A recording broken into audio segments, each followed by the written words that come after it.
चलिए आज बनाते हैं गणपति बाप्पा के लिए उनका फेवरेट भोग मोदक। ये मोदक देखने में जितने सुंदर लग रहे हैं, खाने में उससे कहीं ज़्यादा ये टेस्टी है। 10 मिनट में ये जो मोदक है वो बनकर रेडी हो जाते हैं। इन्हें बनाने के लिए न तो आपको कंडेंस मिल्क की ज़रूरत है, ना ही मावे की ज़रूरत है और ना ही आपको इन्हें स्टीम करने की ज़रूरत है।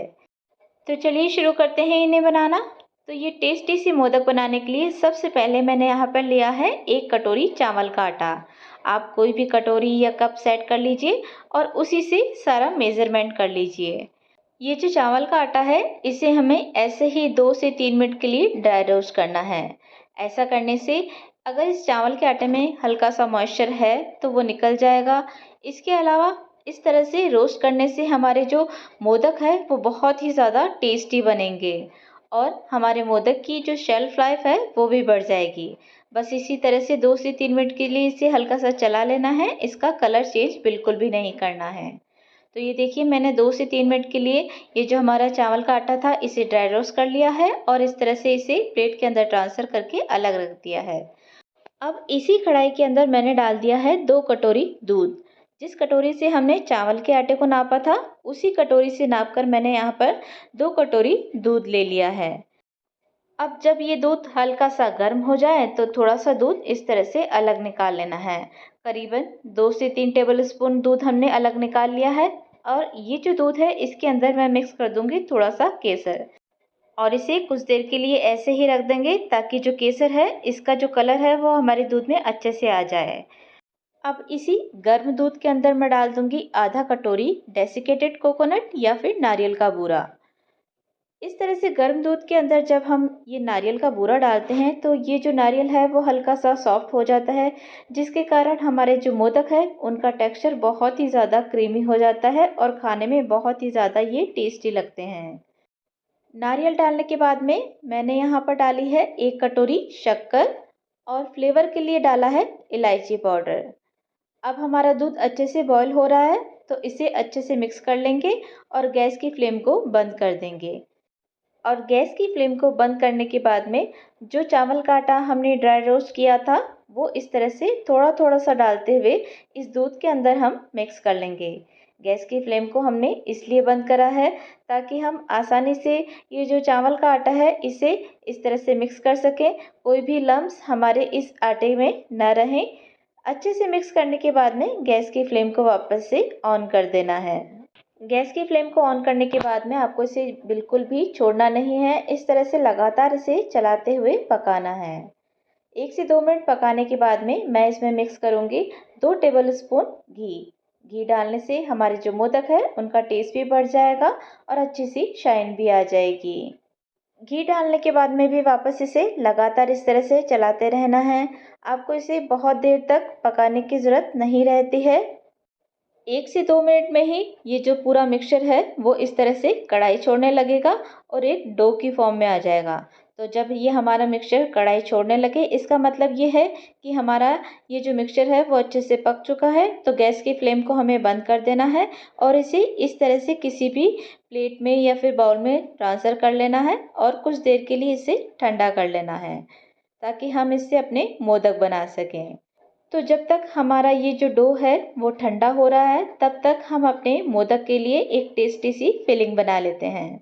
तो फिलिंग बनाने के लिए यहाँ पर मैंने लिया है एक मिक्सी का जार और उसके अंदर डाल दिया है मैंने आधा कटोरी वही नारियल का बूरा या फिर डेसिकेटेड कोकोनट।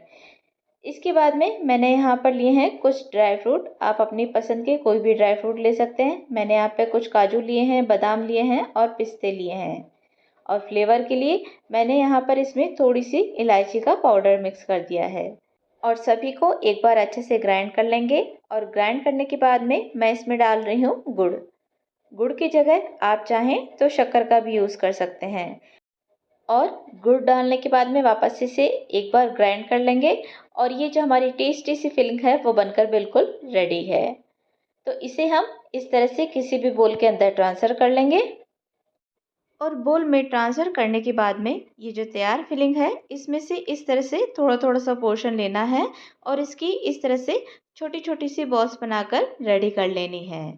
ये देखिए ये बहुत ही इजीली इसकी इस तरह से बॉल्स बन जाती है। अगर आपने गुड़ की जगह चीनी का यूज़ किया है तो हो सकता है आपकी ये जो फिलिंग है इसकी इस तरह से बॉल्स बनाने में आपको परेशानी हो। तब आप इस फिलिंग के अंदर 1 से 2 टेबलस्पून या तो घी ऐड कर लीजिए और या फिर 1 से 2 टेबलस्पून इसमें आप दूध डाल दीजिए और फिर अपने इस फिलिंग की इस तरह से आप छोटी-छोटी सी बॉल्स तैयार कर सकते हैं। तो मोदक बनाने के लिए आज मैं इन मोदक मोल्ड का यूज़ कर रही हूँ। तो आप इस तरह से कोई भी मोदक मोल्ड ले लीजिए और उसे पहले अच्छे से ग्रीस कर लीजिए। 1 से 2 बार आपको इस तरह से ग्रीस करने की ज़रूरत रहेगी, उसके बाद आपको ग्रीस करने की ज़रूरत नहीं है। मोल्ड को अच्छे से ग्रीस करने के बाद में ये जो चावल के आटे का डो हमने तैयार करके रखा है, इसे इस तरह से इसके अंदर अच्छे से दबा-दबा कर भर देना है। और इसके सेंटर में इस तरह से एक होल या फिर कैविटी तैयार कर लेनी है, जिसमें हमने जो फिलिंग वाली बॉल्स बना कर रखी है उन्हें डाल देना है और वापस से इस तरह से मोदक को सील कर देना है। और बस जैसे ही हम इसे खोलेंगे तो हमारा ये जो टेस्टी सा मोदक है ये बनकर बिल्कुल रेडी है। ये देखिए, देखने में ये कितना सुंदर सा लग रहा है। बहुत ही आसान है इसे बनाना, बस इसी तरह से हम अपने सारे मोदक तैयार कर लेंगे। तो ये देखिए, हमने अपने सारे मोदक रेडी कर लिए हैं। इसके बाद जिस दूध के अंदर हमने केसर डाल के रख रखा था, तो वो आप देख पा रहे होंगे कि बहुत अच्छा सा केसर का कलर हमारे दूध के अंदर आ चुका है। तो ये जो केसर वाला दूध है वो हम लेकर इस तरह से अपने मोदक के ऊपर थोड़ा थोड़ा सा डाल देंगे।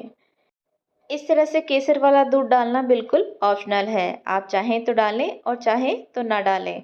इससे ये जो मोदक है इनके टेस्ट में कोई फ़र्क नहीं आएगा। ऐसे भी ये जो मोदक है वो बहुत ही ज़्यादा टेस्टी लगेंगे। और दूध डालने के बाद में ये जो केसर बच चुकी है तो इनके ये जो थ्रेड्स है इनको भी हम लेकर इस तरह से मोदक के ऊपर एक-एक लगा देंगे। और केसर के थ्रेड्स लगाने के बाद में मैंने यहाँ पर ली है थोड़ी सी ये जो कलरफुल स्प्रिंकल्स आती है वो वाली, और इसे मैं इस तरह से इन मोदक के ऊपर स्प्रिंकल कर दूंगी। सभी मोदक के ऊपर ये थोड़ी थोड़ी सी हम इस तरह से डाल देंगे, ये बहुत ही आसानी से इसके ऊपर चिपक जाती है। तो ये देखिए, ये हमारे बहुत ही टेस्टी और बहुत ही कलरफुल मोदक बनकर रेडी है। एक मैं आपको कट करके भी दिखाती हूँ। ये बहुत ही ज़्यादा क्रीमी और बहुत ही ज़्यादा टेस्टी है। ये देखिए, अंदर का टेक्सचर देखकर आपको पता चल ही रहा होगा कि ये जो हमारे मोदक है वो कितने टेस्टी बने हैं। तो आप भी एक बार मोदक की ये रेसिपी ज़रूर से ट्राई कीजिए। और वीडियो अगर पसंद आया हो तो वीडियो को लाइक और शेयर ज़रूर से करें, और हाँ, चैनल को सब्सक्राइब करना ना भूलें।